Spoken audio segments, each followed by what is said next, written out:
On a quiet grade in the California foothills, a stagecoach driver hauls back on his reins. A man steps from the brush in a long linen duster, his face hidden behind a flour sack with 2 holes cut for the eyes. A shotgun is leveled at the box. He does not shout. He does not curse the passengers. In an even, almost courteous voice, he asks only for the Wells Fargo treasure box and the mail. Within minutes, he has gone into the chaparral. Over the next 8 years, the same figure will stop stagecoach after stagecoach, and Wells Fargo will not even know his name. The robber's real name was Charles E. Bowles. He was born in Norfolk, England around 1829, and when he was about 2 years old, his family crossed the Atlantic and settled on a farm in Jefferson County, New York. He grew up plowing land far from the country of his birth. Nothing in that ordinary boyhood marked him for legend. But the pull of the West reached him as it reached thousands of others.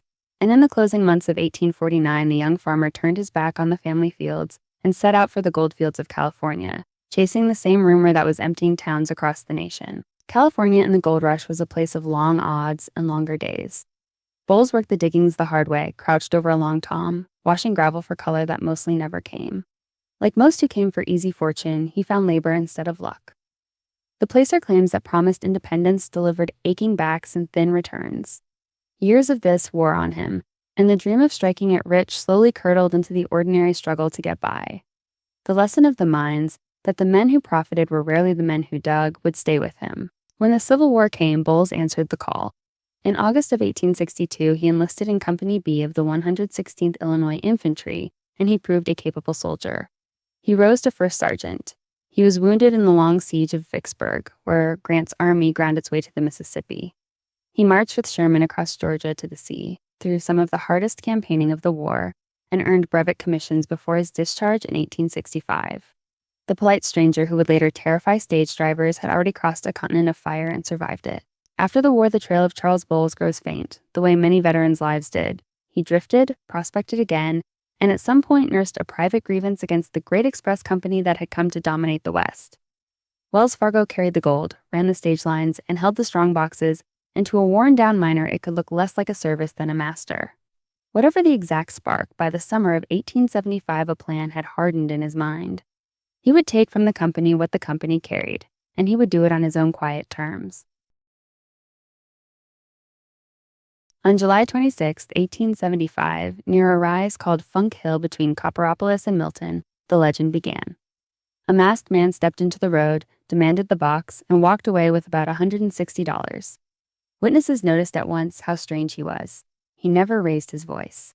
He never robbed the passengers, only the company. He brandished a shotgun, but as far as anyone could ever prove, he never once fired it. Some drivers later swore the barrels had been empty the whole time. The threat was theater, and the theater was enough. He robbed alone, always on foot, in remote stretches of the Sierra foothills and the coast ranges of Northern California. He had no horse waiting and no gang to betray him, which made him nearly impossible to chase. He would appear from cover on a steep grade where the team had slowed, do his work in minutes, and vanish into country he seemed to know intimately. Over 8 years, the tally climbed, robbery after robbery across Calaveras, Sonoma, Mendocino, and beyond. Estimates of his holdups run to 28. Wells Fargo posted rewards, and still the man in the duster kept walking out of the trees. It was the poetry that made him famous.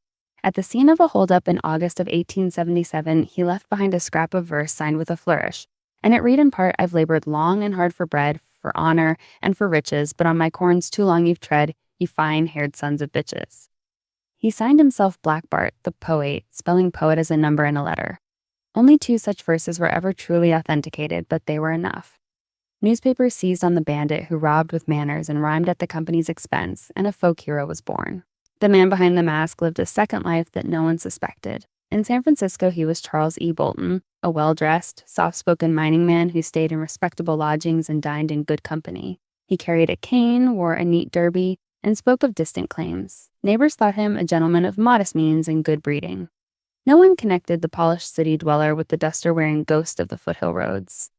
For years, the 2 halves of Charles Bowles never touched, and the disguise that hid him best was simply being ordinary and being courteous in plain sight. The man hunting him was James B. Hume, chief detective of Wells Fargo and one of the most dogged lawmen of the era. For years, Hume built a file on the Phantom, studying the pattern of the robberies, the loan tracks, the courtesy, the verse. He came to know his quarry's habits better than the quarry guessed. He could describe how the bandit worked, how he moved, even the kind of man he must be. What Hume lacked was a name and a face. The case turned, in the end, not on a gun or a chase, but on a single careless scrap of cloth. On November 3rd, 1883, Black Bart returned to Funk Hill, the very rise where it all began, to rob a coach running between Sonora and Milton.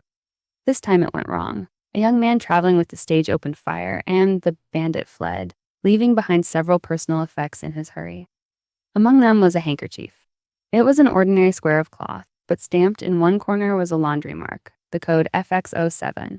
To a frightened robber, it was nothing.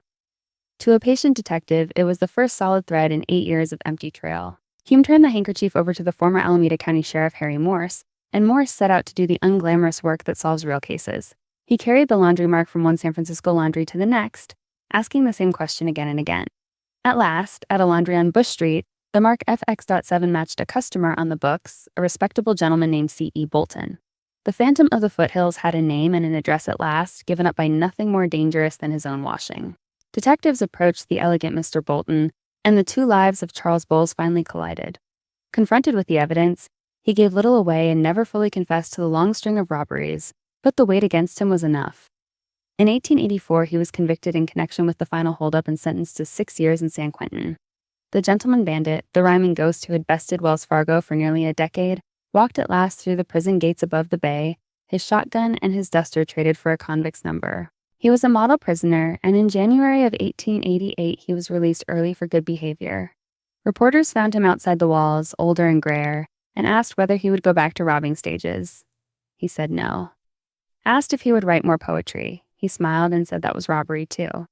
Then, on the last day of February 1888, Charles Bowles checked out of a San Francisco hotel and walked into history. He was never reliably seen again. Wells Fargo whispered of payments to keep him quiet, but no one truly knows. The gentleman poet simply vanished.